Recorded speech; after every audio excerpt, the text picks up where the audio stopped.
This example asks us to use the vertex formula to find the vertex. So what is the vertex formula? That's a good thing to answer first here.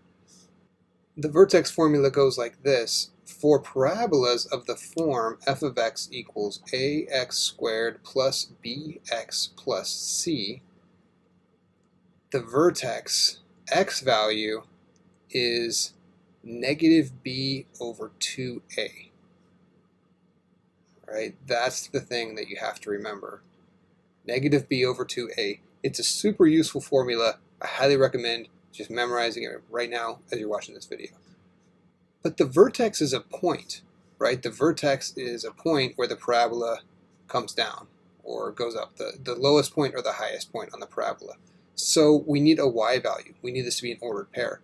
So to get the y value, we plug this in. So I'm just going to say f of negative b over 2a.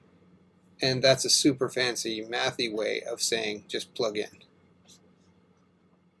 Plug in whatever you get for x. Just plug it into your equation and that'll spit out your y value.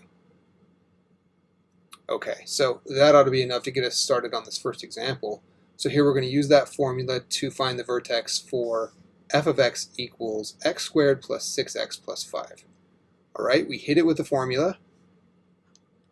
Hopefully you already have it memorized. Negative b over 2a, well this is x equals negative b over 2a, that's negative 6 over 2. Well, there's nothing here, so that means there's a hidden 1 hanging out right there. So negative 6 over 2 times 1, which is negative 3. That's our x. Now to get our y, remember we plug in that negative 3, so we'll just say f of negative 3. So that gives me negative 3 squared plus 6 times negative 3 plus 5. So what is that? 9 minus 18 plus 5. 9 minus 18 is negative 9, plus 5 is negative 4.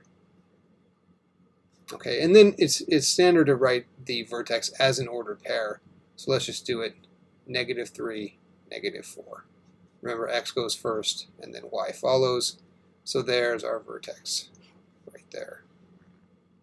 Why don't you pause the video and try the second one on your own, where we're trying to find the vertex for f of x equals negative 3x squared plus 6x plus 4. Pause it, see if you can find that vertex, and then we'll do it together.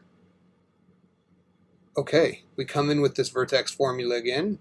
X equals negative b over 2a. The more times you write it, the easier it is to memorize it. That's why I write it as often as I can.